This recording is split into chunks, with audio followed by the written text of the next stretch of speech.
Hello everyone, Mr. Lipchick here, and our discussion today is going to be about electing the president and specifically about the Electoral College. What is the Electoral College and how does it work? And how has it historically worked in this country? Okay, the early electoral system. The prevailing political theories held that too much democracy would lead to the rule of the mob. There had been a revolution in France, there was widespread bloodshed, and people in power felt that the average voter was not very responsible. So the founding fathers did not have much faith that the average man was capable of wisely selecting a president. They feared this mob rule. This was a common fear.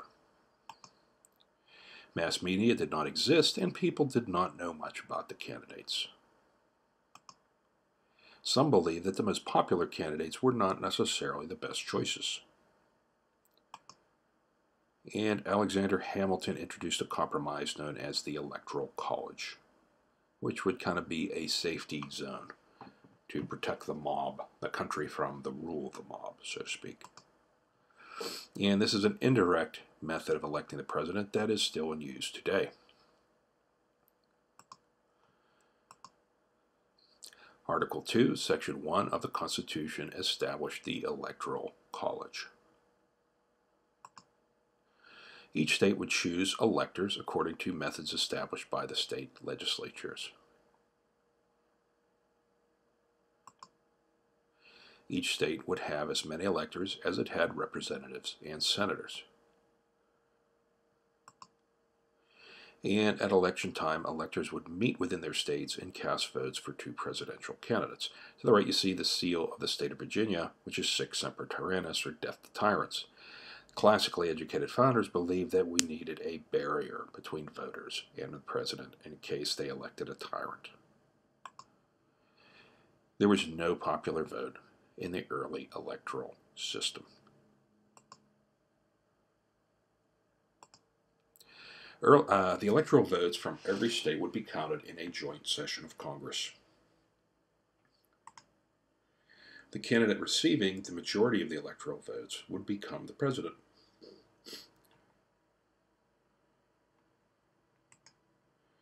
The candidate with the second greatest number of electoral votes would become the vice president.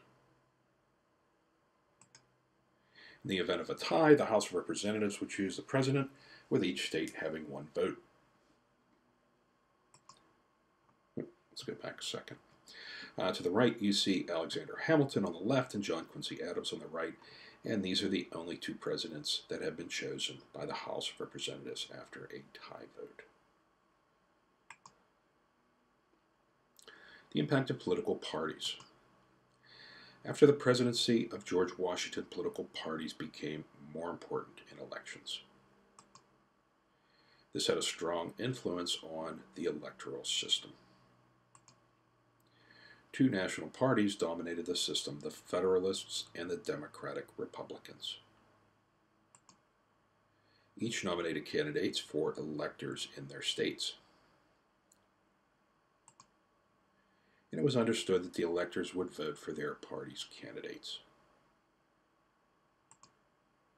The election of 1800, however, would cause a change in this system. To the right, you see a picture of Aaron Burr, who was part of this situation.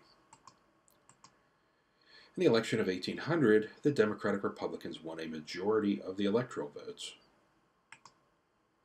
Each Democratic Republican elector cast one vote for each of the party's candidates, Thomas Jefferson and Aaron Burr. This caused a tie for the presidency as both received 73 electoral votes. The tie was sent the election to the House of Representatives, which was dominated by the opposing party, the Federalists. And they favored Burr, and a long debate ensued. After 36 ballots were taken, the House finally approved Jefferson as the president. The election of 1800 demonstrated a need for a change in the electoral system. It resulted in the 12th Amendment being added to the Constitution in 1804. And it required electors to cast separate ballots for the president and the vice president. If no candidate for president receives a majority of votes, the House chooses from the 3 candidates who have the largest number of electoral votes. If no candidate for vice president receives a majority of electoral votes, the Senate chooses from the top 2 candidates. And to the right, you see a picture of Richard Mentor Johnson in 1836, who became the only vice president to be elected by the Senate. In the 1820s, states began to place presidential candidates on the popular ballot. Since that time, political parties have chosen electors by popular vote. Parties have also changed their methods to give people a greater voice. The Electoral College system has adapted to meet the changing views of our country. To the right, you see a modern Electoral College map. The Electoral College is still used today. Voters cast ballots every 4 years on Tuesday after the first Monday in November.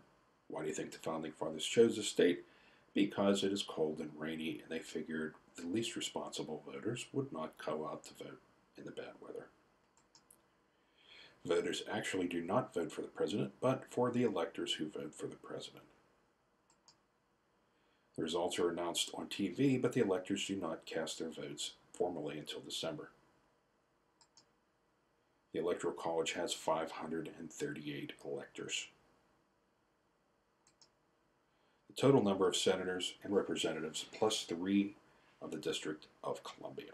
That is Washington, D.C.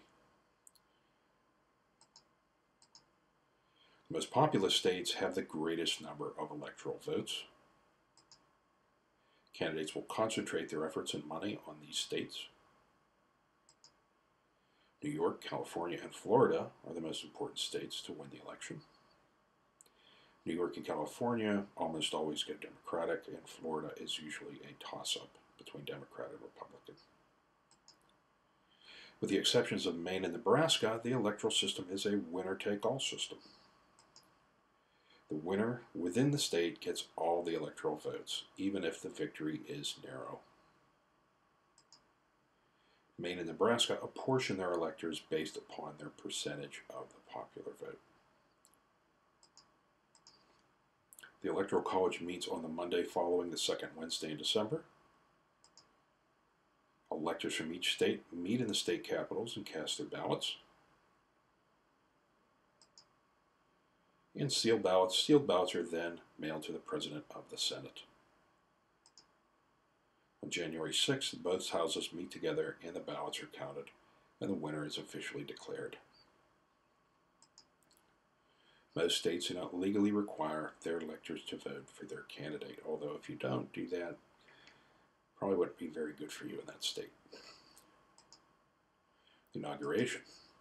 At noon, January 20th, the newly elected president takes the oath of office in front of the Capitol building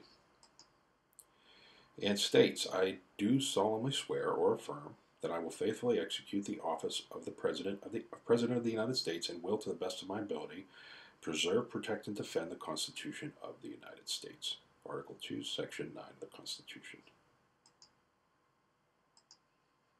Many presidents use this opportunity of their inaugural address to inspire the nation. Lincoln used his second inaugural address to try to heal a divided nation, and he said, "With malice towards none and charity for all," that is, he was going to forgive the South. And some scholars believe that John Wilkes Booth was at the inauguration, as seen in the close-up of this photo to the right. Franklin Delano Roosevelt, FDR, said, "We have nothing to fear but fear itself." During the Great Depression, he wanted people to change their outlook. He wanted people to persevere during the Great Depression. And John Fitzgerald Kennedy inspired a generation of young people by saying, ask not what your country can do for you, ask what you can do for your country. And they responded by going into public service and doing things such as joining the Peace Corps. That concludes our discussion on the Electoral College and the history of the Electoral College. Thank you for viewing, and I look forward to seeing you in the live lesson. Have a great day.